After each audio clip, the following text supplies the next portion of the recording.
The deep dive के इस नए संस्करण में स्वागत है। आज की हमारी ये गहन चर्चा एक बहुत ही रोमांचक विषय पर है। एक ऐसा विषय जो सीधे उस सूक्ष्म दुनिया से जुड़ा है जिसके बारे में हम सबने पढ़ा तो है, लेकिन आज हम उसके नियम टूटते हुए देखेंगे। बिल्कुल। और जीव विज्ञान की दुनिया में जब नियम टूटते हैं तो कुछ बहुत ही अद्भुत चीजें सामने आती हैं। हाँ, एकदम सही कहा। मतलब अगर हम कल्पना करें एक ऐसे अदृश्य धागे की जिसे हम माइक्रोस्कोप के बिना देख ही नहीं सकते। ये धागा चुपचाप अपना काम कर रहा है, कोशिका के अंदर बैठा है और इसमें जीवन के सारे निर्देश छिपे हैं। और इसी धागे को हम क्रोमोसोम या गुणसूत्र कहते हैं। हाँ, वही क्रोमोसोम। हमने स्कूल में यही पढ़ा है कि ये एक बहुत ही सूक्ष्म और सुव्यवस्थित सी संरचना है। लेकिन क्या हो अगर अचानक ये सूक्ष्म धागा अपने सामान्य आकार से हजारों गुना बड़ा हो जाए? हजारों गुना बड़ा होना कोई छोटी बात नहीं है। बिल्कुल नहीं। क्या हो अगर ये एक पतले धागे के बजाय एक विशालकाय कारखाने में बदल जाए? आज हम अपने स्रोतों के आधार पर इन्हीं संरचनाओं को समझने की कोशिश करेंगे, जिन्हें भीमकाय क्रोमोसोम या जायंट क्रोमोसोम्स कहा जाता है। हाँ, और हमारी कोशिश यही रहेगी कि हम ये समझ सके कि प्रकृति आखिर अपनी ही बनाई इस सूक्ष्म दुनिया में इतने बड़े राक्षसों को जन्म क्यों देती है। सही कहा। और मुझे लगता है कि हमारे श्रोताओं के लिए ये जानना बहुत दिलचस्प होगा कि कैसे ये विशाल संरचनाएं जीवन के कुछ सबसे मुश्किल कामों को अंजाम देती हैं। हम मुख्य रूप से दो तरह के क्रोमोसोम पर बात करेंगे, पोलीटीन और लैंप ब्रश क्रोमोसोम। एकदम सही। और देखो, आकार का ये जो बदलाव है ना, ये कोई तकनीकी खराबी या हादसा नहीं है। अच्छा, तो ये जानबूझकर किया गया है? हाँ, बिल्कुल। जब कोशिका के भीतर कोई संरचना अपने सामान्य आकार से इतने बड़े स्तर पर विशाल हो जाती है, तो उसके पीछे विकासवाद या एवोल्यूशन की एक बहुत स्पष्ट मांग होती है। मतलब कोई बहुत बड़ा कारण होता है? हाँ, जीव विज्ञान में जब भी कोई चीज भीमकाय होती है, तो वो किसी विशाल समस्या का समाधान होती है। अरे वाह, ये सोचने का एक बहुत ही अलग नजरिया है। तो आज हम जिन दो क्रोमोसोम्स पर बात करने वाले हैं, वे दोनों अलग-अलग जीवों में दो बहुत ही अलग तरह की जीवन मरण की समस्याओं को हल करने के लिए विकसित हुए हैं। ठीक है, तो आइए इस रहस्य को गहराई से समझते हैं। हम पहले प्रकार के क्रोमोसोम से शुरुआत करते हैं, जिसे पॉलीटीन क्रोमोसोम कहा जाता है। बिल्कुल, पॉलीटीन क्रोमोसोम। जब भीमकाय होने की बात आती है, तो ऐसा लगता है कि इस क्रोमोसोम ने लंबाई से ज्यादा अपनी सघनता, मतलब अपनी मोटाई या थिकनेस को बढ़ाने का रास्ता चुना है। हाँ, इसकी रणनीति सघन होने की है। मैंने हमारे स्रोतों में देखा कि वैज्ञानिक बालबियानी ने सबसे पहले इसे खोजा था। उन्होंने इसे कायरोनोमस कीट की सेलिवरी ग्लैंड यानी लार ग्रंथि में देखा था। सही जानकारी है। और इसीलिए जीव विज्ञान में इसे अक्सर लार क्रोमोसोम या सेलिवरी क्रोमोसोम भी कहा जाता है। लेकिन एक कीट की लार ग्रंथि में क्रोमोसोम का इतना विशाल हो जाना, मतलब ये जगह अपने आप में कुछ अजीब नहीं लगती? सुनने में अजीब लग सकता है, लेकिन लार ग्रंथि का चुनाव वास्तव में इस क्रोमोसोम के काम को समझने की पहली कुंजी है। अच्छा, वो कैसे? देखो, कायरोनोमस कीट के लार्वा को अपने बचाव के लिए और भोजन पकड़ने के लिए जाले या ट्यूब बनाने होते हैं। जैसे मकड़ियां जाला बनाती हैं, कुछ वैसा ही? हाँ, कुछ हद तक वैसा ही। अब इस काम के लिए उन्हें भारी मात्रा में एक विशेष प्रकार के चिपचिपे स्राव यानी लार की आवश्यकता होती है। समझ गया। तो उन्हें बहुत सारा गोंद चाहिए होता है। बिल्कुल। और यह कोई सामान्य लार नहीं है। ये प्रोटीन से भरपूर एक ऐसा पदार्थ है जिसका उत्पादन लगातार और बहुत तेज गति से होना चाहिए। बहुत तेज गति से? तो क्या सामान्य कोशिकाएं ये काम नहीं कर सकती? नहीं, बिल्कुल नहीं। सामान्य क्रोमोसोम वाली कोशिकाएं इतना अधिक प्रोटीन एक साथ नहीं बना सकती। वे इतनी तेजी से काम ही नहीं कर सकती। हाँ, तो इसका मतलब है कि लार ग्रंथि की कोशिकाओं को अपने जेनेटिक उपकरण को अपग्रेड करना पड़ता है। एकदम सही शब्द इस्तेमाल किया आपने, अपग्रेड। और ये अपग्रेड बहुत बड़े पैमाने पर होता है। और उस अपग्रेड का पैमाना वाकई चौंकाने वाला है। अगर हम इसके आकार के आंकड़ों पर गौर करें, तो पॉलीथीन क्रोमोसोम की लंबाई 2000 माइक्रोन तक होती है। हाँ, जो कि एक सामान्य क्रोमोसोम की तुलना में बहुत बड़ा आंकड़ा है। बिल्कुल, लेकिन असली कहानी इसकी मोटाई में छिपी है ना? मुझे जो बात सबसे ज्यादा हैरान कर रही है, वो है इसके अंदर मौजूद क्रोमोनीमा की संख्या। क्रोमोनीमा असल में ये वो मूल डीएनए का धागा है जो क्रोमोसोम बनाता है। तो ये मूल इकाई है? हाँ, एक सामान्य कोशिका विभाजन में क्या होता है कि डीएनए अपनी एक कॉपी बनाता है हाँ और फिर कोशिका 2 हिस्सों में बंट जाती है। हाँ, ये तो हमने पढ़ा है। लेकिन पॉलीटीन क्रोमोसोम के मामले में कोशिका बनती ही नहीं है। क्या कोशिका बनती ही नहीं है? तो फिर क्या होता है? इसके बजाय डीएनए का धागा खुद की कॉपी बनाता रहता है, बार बार लगातार, बिना रुके। अरे वाह! कायरोनोमस कीट के इस क्रोमोसोम में ऐसे 1600 क्रोमोनीमा एक साथ मौजूद होते हैं। 1600? हाँ, और कुछ अन्य मामलों में ये संख्या 512 से लेकर 16,000 तक भी जा सकती है। 16,000 धागे एक साथ। अगर हम इसे एक आसान विजुअल में ढालें तो ये एक साधारण धागे के बजाय एक बेहद मजबूत इंडस्ट्रियल केबल की तरह है। बहुत ही सटीक उदाहरण है ये। हाँ, एक ऐसी केबल जिसके अंदर 1600 पतले तार एक साथ एक ही बंडल में कसकर लपेटे गए हों। लेकिन यहां मुझे एक बात समझ नहीं आ रही है। क्या बात? प्रकृति तो आमतौर पर ऊर्जा बचाने में बहुत माहिर होती है ना? वो फालतू काम नहीं करती। बिल्कुल, प्रकृति बहुत कंजूस होती है ऊर्जा के मामले में। तो फिर 1600 धागों की एक पूरी केबल बनाने में भारी मात्रा में ऊर्जा और कच्चा माल खर्च होता होगा। एक कीट को इतने सारे तारों या क्रोमोनिमा की जरूरत आखिर पड़ती क्यों है? इसका जवाब भी उसी इंडस्ट्रियल केबल वाले उदाहरण में छिपा है। चलिए उसे ही आगे बढ़ाते हैं। हाँ, बताइए। मान लीजिए एक कारखाने को एक दिन में 1 लाख गाड़ियां बनानी है। ठीक है, 1 लाख गाड़ियां। अब अगर उनके पास गाड़ी के डिजाइन का केवल एक ही ब्लूप्रिंट है तो एक बार में केवल एक ही इंजीनियर उसे पढ़ पाएगा। हाँ, और काम बहुत धीमा होगा, लाइन लग जाएगी। बिल्कुल। लेकिन अगर उसी ब्लूप्रिंट की 1600 कॉपियां बनाकर 1600 इंजीनियरों को एक साथ दे दी जाए तो क्या होगा? उत्पादन की गति 1600 गुना बढ़ जाएगी, सब एक साथ काम करेंगे। एकदम सही। पॉलीटीन क्रोमोसोम बिल्कुल यही कर रहा है। ये बहुलता ही इसकी शक्ति है। अच्छा, तो ये कॉपी करने की रणनीति है? हाँ, 1600 क्रोमोनिमा का मतलब है कि कोशिका के पास प्रोटीन बनाने के निर्देशों की 1600 प्रतियां एक ही समय में मौजूद हैं। कमाल है। जब कोशिका को आदेश मिलता है तो वे 1600 स्ट्रैंड एक साथ काम शुरू कर देते हैं, जिससे एक ही झटके में मैसेंजर आरएनए का एक विशाल बाढ़ आ जाता है। तो ये पूरी कवायद सिर्फ उत्पादन की गति और मात्रा को बढ़ाने के लिए है ना? लेकिन ये उत्पादन केवल उस चिपचिपी लार तक सीमित नहीं है ना? नहीं, बिल्कुल नहीं। लार तो सिर्फ एक हिस्सा है। हाँ, क्योंकि जब हम इसकी संरचना को और करीब से देखते हैं तो हमारे स्रोतों के अनुसार इस क्रोमोसोम में कुछ खास सूजे हुए या फुले हुए हिस्से दिखाई देते हैं। हाँ, वो जो सूजे हुए हिस्से हैं उन्हें बाल्बियानी रिंग्स कहा जाता है। बाल्बियानी रिंग्स? तो ये असल में क्या करते हैं? बाल्बियानी रिंग्स पॉलीटीन क्रोमोसोम के सबसे सक्रिय हिस्से हैं। यहाँ जो बात सबसे दिलचस्प है वो ये है कि जब हम उस 1600 तारों वाली केबल को देखते हैं तो कुछ जगहों पर वे तार बाहर की ओर फूल जाते हैं, जैसे कोई धागा बीच में से खुल गया हो। हाँ, एकदम वैसा ही। वे खुल जाते हैं जिससे एक अंगूठी या रिंग जैसी संरचना बनती है। अच्छा, तो ये खुलना जरूरी क्यों है? ये खुलना इसलिए जरूरी है ताकि कोशिका की मशीनरी डीएनए के उस हिस्से तक आसानी से पहुंच सके और उसे पढ़ सके। समझ गया। तो ये रिंग्स प्रोटीन बनाने के मुख्य केंद्र हैं? बिल्कुल, ये रिंग्स प्रोटीन सिंथेसिस या प्रोटीन संश्लेषण का मुख्य कार्य करते हैं। और ये प्रोटीन संश्लेषण किसी आम दिनचर्या के लिए नहीं हो रहा है?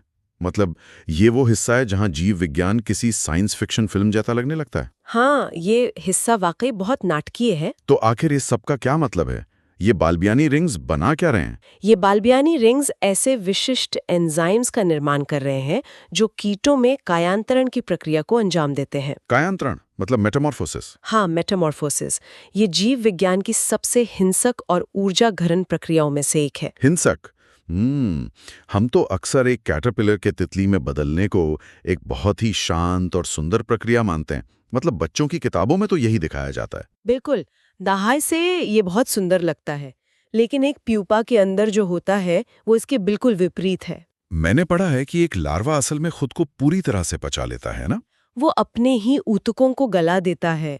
एकदम सही। लार्वा अपने शरीर के अधिकांश पुराने ऊतकों को नष्ट कर देता है। वो खुद को एक तरह के जैविक सूप में बदल देता है। उफ, जैविक सूप? ये तो सच में डरावना है ना? और फिर उसी सूप के बुनियादी तत्वों का उपयोग करके वो खरौंच से एक पूरे तरह से नया शरीर बनाता है। मतलब नए पंख, नई आंखें, नया पाचन तंत्र, सब कुछ नया? हाँ, सब कुछ नया। अब आप सोचिए, इस विनाश और निर्माण के लिए एंजाइम्स की एक अकल्पनीय मात्रा की आवश्यकता होती है। हाँ, पुराने शरीर को तोड़ने वाले एंजाइम अलग होंगे और नए शरीर का निर्माण करने वाले प्रोटीन अलग होंगे। बिल्कुल। और ये सब कुछ एक बहुत ही छोटी समय सीमा के भीतर होना होता है। अगर पॉलीटीन क्रोमोसोम की वो 1600 तारों वाली केबल ना हो तो क्या होगा? अगर एक कैटरपिलर के पास सिर्फ सामान्य क्रोमोसोम हो तो क्या वो तितली नहीं बन पाएगा? अगर सामान्य क्रोमोसोम ये सारे एंजाइम्स बनाने बैठें तो शायद कैटरपिलर को तितली बनने में हफ्तों या महीनों लग जाएं। और प्रकृति में इतना समय तो किसी के पास नहीं होता। बिल्कुल नहीं। जो जीव हिलडुल नहीं सकता और प्यूपा के रूप में एक जगह स्थिर है, वो शिकारियों के लिए सबसे आसान भोजन है। हाँ, कोई भी पक्षी आकर उसे खा जाएगा। इसीलिए गति ही जीवन है। बाल्बियानी रिंग्स उस उत्पादन को इतने चरम स्तर पर ले जाते हैं कि कायांतरण की ये जटिल प्रक्रिया कुछ ही दिनों में पूरी हो जाती है। मतलब आवश्यकता ने आकार को जन्म दिया। कीट को रातों रात अपना शरीर बदलना था, इसलिए विकासवाद ने उसे एक भीम का एक क्रोमोसोम दे दिया। बिल्कुल। और ये हमें ये समझने में मदद करता है कि अगर बाल्बियानी रिंग्स ना हो तो शायद एक कैटरपिलर कभी तितली बन ही नहीं पाएगा। यह एक बहुत ही स्पष्ट तस्वीर पेश करता है। मोटाई एक समाधान है, एक साथ हजारों निर्देश पढ़ने का शॉर्टकट। हाँ, सघन बनो, केबल बनो और कायांतरण को सफल बनाओ। तो ये तो हुई पहले क्रोमोसोम की बात। लेकिन क्या होगा अगर जीव को खुद को नहीं बदलना है? मतलब क्या होगा अगर चुनौती कुछ और हो, जैसे अपने शरीर से बाहर एक पूरी तरह से नया जीवन शुरू करने के लिए भारी मात्रा में संसाधन जुटाने हों? अब हम एक अलग ही दिशा में जा रहे हैं। हाँ, यहीं पर हमारी चर्चा में दूसरा भीम का एक क्रोमोसोम प्रवेश करता है। और मजे की बात यह है कि इसने विशाल होने के लिए मोटाई का नहीं बल्कि अत्यधिक लंबाई का रास्ता चुना है। आप लैम्ब ब्रश क्रोमोसोम की बात कर रहे हैं। बिल्कुल, लैम्ब ब्रश क्रोमोसोम। यहाँ ये बात बहुत ही रोचक हो जाती है। लैम्ब ब्रश क्रोमोसोम की खोज और इसके पाए जाने की जगह भी इसकी कहानी को बहुत दिलचस्प बनाती है। वैज्ञानिक फ्लेमिंग ने इसे सबसे पहले एम्फिबियंस यानी उभयचर जीवों के oocyte में खोजा था। oocyte? हाँ, बिल्कुल, एग सेल। और ये क्रोमोसोम सिर्फ उभयचरों में नहीं बल्कि सरीसृपों यानी रेप्टाइल्स और कुछ कीटों में भी पाया जाता है। और अगर हम इसके आकार की बात करें तो ये पॉलीटीन के 2000 माइक्रोन के रिकॉर्ड को भी बहुत पीछे छोड़ देता है। हाँ, इसकी लंबाई सच में हैरान करने वाली है। हमारे स्रोतों के मुताबिक लैम्ब ब्रश क्रोमोसोम की लंबाई 5900 माइक्रोन तक हो सकती है। 5900? हाँ, लगभग 6000 माइक्रोन। ये पॉलीटिन से लगभग 3 गुना अधिक लंबा है। अगर हम इसे देखने की कोशिश करें तो इसकी संरचना कुछ बॉटल साफ करने वाले एक लंबे ब्रश जैसी दिखती है। हाँ, जिसके चारों तरफ रोए निकले होते हैं। बिल्कुल, और इसीलिए इसका नाम लैंप ब्रश पड़ा। पुराने जमाने में चिमनी या लैंप साफ करने वाले ब्रश ऐसे ही होते थे। सही कहा। लेकिन मेरे दिमाग में एक सवाल आ रहा है। पॉलीटीन ने मोटाई चुनी ताकि वो 1600 गुना ज्यादा प्रोटीन बना सके। लैम्ब ब्रश ने लंबाई चुनी है, तो क्या सिर्फ लंबा होने से इसका काम पूरा हो जाता है? नहीं। मतलब क्या इसके अंदर भी बाल्बियानी रिंग्स जैसी कोई जटिल मशीनरी है? अगर हम इसे व्यापक संदर्भ से जोड़कर देखें तो पाएंगे कि धागे को लंबा खींचना कोई बेतरतीब घटना नहीं है। ये एक बहुत ही सोची समझी डिजाइन है। अच्छा, तो ये काम कैसे करता है? देखो, लैंप ब्रश क्रोमोसोम में डीएनए का एक मुख्य अक्ष या एक्सिस होता है और उस अक्ष से बाहर की ओर अनगिनत लूप्स या फंदे निकले होते हैं। जैसे धागे से फंदे लटक रहे हों? हाँ, इन्हें पार्श्ववलय या लेटरल रिंग्स कहते हैं। ये वही रोए हैं जो इसे ब्रश जैसा आकार देते हैं। तो ये लेटरल रिंग्स भी कोई मशीनरी हैं? बिल्कुल, बाल्बियानी रिंग्स की तरह ही ये लेटरल रिंग्स भी प्रोटीन संश्लेषण का ही कार्य करते हैं। तो एक तरह से दोनों क्रोमोसोम अपनी संरचना खोल रहे हैं ताकि डीएनए को पढ़ा जा सके। पॉलीटीन केबल के बीच में फूल जाता है और लैम्ब ब्रश एक धागे के चारों तरफ सैकड़ों लूप्स बना लेता है। बहुत ही सही तरीके से आपने इसे जोड़ा है। लेकिन ये लैटरल रिंग्स बना क्या रहे हैं? पॉलीटीन वाले प्रोटीन तो लार्वा को तितली में बदल रहे थे। एम्फीबियंस के अंडे के अंदर ये लैम्ब ब्रश क्रोमोसोम इतने बड़े पैमाने पर क्या बना रहा है? ये इससे एक महत्वपूर्ण सवाल खड़ा होता है कि आखिर इन जीवों को क्या चाहिए। ये पार्श्ववलय जो विशिष्ट एंजाइम्स बना रहे हैं, उनका मुख्य काम है विटिलोजेनेसिस की प्रक्रिया को पूरा करना। विटिलोजेनेसिस, इसका क्या मतलब हुआ? आसान भाषा में कहें तो यौग का निर्माण या पीतक का निर्माण। अंडे के अंदर का पीला हिस्सा? हाँ, अंडे के अंदर मौजूद पीला और पोषक हिस्सा। अब ये सुनने में शायद कायांतरण जितना नाटकीय न लगे, लेकिन जैविक दृष्टिकोण से ये एक उससे भी बड़ी चुनौती है। कैसे? इसे थोड़ा और विस्तार से समझते हैं। देखिए, एक स्तनपायी जीव में जैसे कि इंसानों में भ्रूण माँ के गर्भ में सुरक्षित रहता है। हाँ, 9 महीने तक। उसे प्लासेंटा के जरिए माँ के शरीर से लगातार ऑक्सीजन, पोषण और जरूरी तत्व मिलते रहते हैं। वो एक खुला सिस्टम है जहाँ सप्लाई कभी रुकती नहीं है। बिल्कुल, माँ का शरीर सब कुछ प्रोवाइड करता है। लेकिन अब एक मेढक या सांप के अंडे की कल्पना करें। मेंढक पानी में अंडे देता है, वो अंडा माँ के शरीर से बाहर आ चुका है। बिल्कुल। अब उस अंडे का बाहरी दुनिया से कोई सीधा पोषण का संबंध नहीं है। वह एक बंद कैप्सूल है, एक स्पेसशिप की तरह जो एक लंबी यात्रा पर निकल चुका है। बहुत बढ़िया उदाहरण है। उस अंडे के भीतर पल रहे भ्रूण के पास सरवाइव करने, अपनी कोशिकाएं बनाने और एक पूर्ण जीव में बदलने के लिए पोषण का एकमात्र स्रोत वो योग ही है जो पहले से पैक कर दिया गया है। अरे बाप रे, ये तो ऐसा है जैसे आपको एक ऐसे सफर पे भेजा जा रहा हो जहाँ रास्ते में कोई ढाबा या रेस्टोरेंट नहीं मिलेगा। हाँ, कोई बाहर से खाना नहीं लाएगा। आपको अपने जीवन के शुरुआती हफ्तों के लिए हर एक कैलोरी, हर एक प्रोटीन का कण पहले से ही अपने बैकपैक में रखकर चलना होगा। बिल्कुल सही। और अगर पैकिंग में थोड़ी सी भी कमी रह गई तो वो नया जीवन शुरू होने से पहले ही खत्म हो जाएगा। तो मतलब मेंढक की माँ को वो सारा खाना पहले से ही पैक करके देना होता है। हाँ, और ये पैकिंग कोई छोटा मोटा काम नहीं है। एक उभयचर के ओसाइट को अपने सामान्य आकार से हजारों गुना बड़ा होना पड़ता है ताकि वो उस सारे योग को अपने अंदर जमा कर सके। और ये सब बहुत जल्दी करना होता होगा। ये विकास महीनों तक चल सकता है।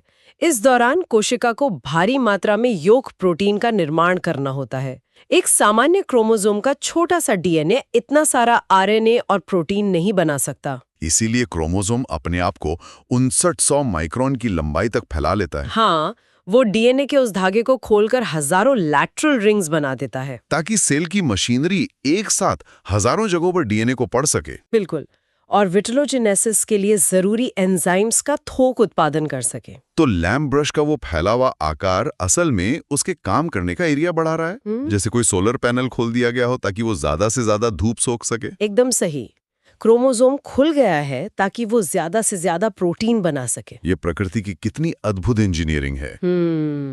अगर हम पीछे हटकर इस पूरी चर्चा को देखें तो हम पाते हैं कि जीव विज्ञान में कोई भी नियम पत्थर की लकीर नहीं है। हाँ, प्रकृति अपनी जरूरत के हिसाब से नियम बदल लेती है। जब जीवन के सामने कोई बहुत बड़ी, लगभग असंभव लगने वाली चुनौती आती है तो वो अपने सूक्ष्म उपकरणों को भीमकाय कारखानों में तब्दील कर देता है। ये अनुकूलन या एडेप्टेशन का एक चरम रूप है।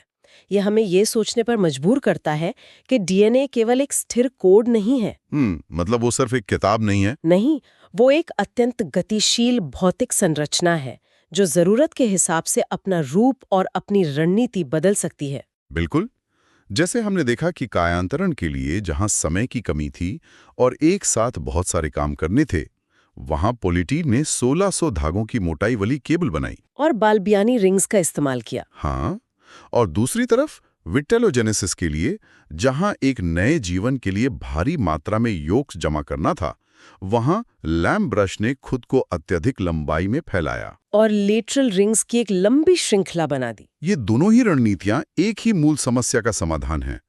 जब आपको बहुत सारा प्रोटीन बहुत जल्दी चाहिए तो आप क्या करेंगे? हाँ, प्रकृति ने इसका जवाब बहुत ही खूबसूरती से दिया है। और ये सवाल सिर्फ मेंढकों या कीटों तक सीमित नहीं है। हमारे श्रोताओं के लिए ये जानना बहुत दिलचस्प होगा कि ये सब आज के विज्ञान से कैसे जुड़ता है। बिल्कुल, इसका सीधा संबंध हमारे भविष्य से है। और यही आज की इस गहन चर्चा का हमारा अंतिम विचार भी है। हमने देखा कि कैसे प्रकृति ने बाल्बियानी और लेटरल रिंग्स का उपयोग करके इन प्राकृतिक सुपर फैक्ट्रियों का निर्माण किया है। हाँ, एक विशाल उत्पादन केंद्र। तो अगर प्रकृति एक क्रोमोसोम को ऐसे भीमकाय कारखाने में बदल सकती है जो रातों रात किसी जीव के पूरे शरीर को बदल दे, या उसके लिए जीवनदायी योग का पहाड़ खड़ा कर दे, हाँ, तो क्या हो अगर हम इंसान इस तकनीक की नकल कर लें?